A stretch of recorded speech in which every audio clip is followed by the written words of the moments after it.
Hi everyone, welcome to Manifest Diaries.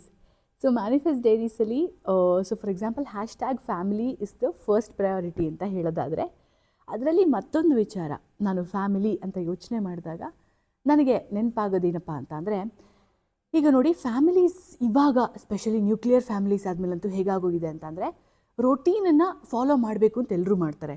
ಈಗ for example ಬೆಳಿಗ್ಗೆ ಏಳೋದು, ತಿಂಡಿ ತಿನ್ನೋದು, ಅಥವಾ ಅಮ್ಮ ಏನೇನೋ ಒಂದು ಲಂಚ್ ಬಾಕ್ಸ್ ಪ್ಯಾಕ್ ಮಾಡಿ ಕಳಿಸೋದು, ಸಾಧ್ಯ ಆದರೆ ಮಾತ್ರ ರಾತ್ರಿ ಹೊತ್ತು ಊಟ ಮಾಡೋದು, ರೊಟೀನನ್ನು ಹಂಗೂ ಹಿಂಗೂ ಎಲ್ಲೋ ಒಂದು ಕಡೆ ಫಾಲೋ ಮಾಡ್ತಾರೆ. ಬಟ್ ರಿಚುವಲ್ಸ್ ಅಂದರೆ ಸೆಲಿಬ್ರೇಷನ್ಸ್ಗೆ ಯಾರೂ ಕೂಡ ಪ್ರಾಮುಖ್ಯತೆ ಕೊಡ್ತಾನೆ ಇಲ್ಲ. ಹಬ್ಬ ಇದ್ದರೂ ಕೂಡ ಇವಾಗ ಅಪ್ಪ ಅಮ್ಮನೂ ಕೂಡ ಎಷ್ಟು ಸುಸ್ತಾಗಿರ್ತಾರೆ ಅಂತಂದರೆ, ಅಯ್ಯೋ ಮನೆಯಲ್ಲಿ ಇವತ್ತು ರೆಸ್ಟ್ ತೊಗೊಂಡ್ರೆ ಸಾಕಪ್ಪ, ಮನೆಯೆಲ್ಲ ಕ್ಲೀನ್ ಮಾಡಿಕೊಂಡ್ರೆ ಸಾಕಪ್ಪ ಅನ್ನೋ ಥರ ಮೆಂಟಾಲಿಟಿಗೆ ಬಂದುಬಿಟ್ಟಿರ್ತಾರೆ. ಮಕ್ಕಳು ಅಷ್ಟೇ ಅದೇ ಥರ ಅವ್ರಿಗೆ ಸ್ಕೂಲ್ಸಲ್ಲೇ ಅಥವಾ ಕಾಲೇಜಸಲ್ಲೇ ಎಷ್ಟು ವರ್ಕ್ ಪ್ರೆಷರ್ ಅಥವಾ ಒಂದು ಇದಿರುತ್ತೆ, ಆ ಒಂದು ಆಕ್ಸಿಡೇಟಿವ್ ಸ್ಟ್ರೆಸ್ ಇರುತ್ತೆ ಅಂತಂದರೆ ಯಾವುದೋ ಒಂದು ಹಬ್ಬ ಫಾರ್ ಎಕ್ಸಾಂಪಲ್ ಎಷ್ಟೋ ಜನ ಒಂದು ಫ್ಯಾಮಿಲಿನಲ್ಲಿ ಅವ್ರವ್ರ ಬರ್ಡೇಸ್ನೇ ಕರೆಕ್ಟಾಗಿ ಸೆಲಿಬ್ರೇಟ್ ಮಾಡ್ಕೊಂಡಿರಲ್ಲ. ನೀವು ಅಬ್ಸರ್ವ್ ಮಾಡಿದ್ದೀರಾ? ಬಟ್ ನನ್ನ ಕೇಳೋದಾದರೆ ಯಾವಾಗ ಈ ಒಂದು ಬಾಂಡ್ ಸ್ಟ್ರಾಂಗ್ ಆಗುತ್ತೆ ಅಂತ ಅಂದರೆ ಇಂಥ ಚಿಕ್ಕ ಪುಟ್ಟ ಒಕೇಶನ್ಸನ್ನ ಒಟ್ಟಿಗೆ ಸೆಲಿಬ್ರೇಟ್ ಮಾಡಿದಾಗ ಮಾತ್ರ.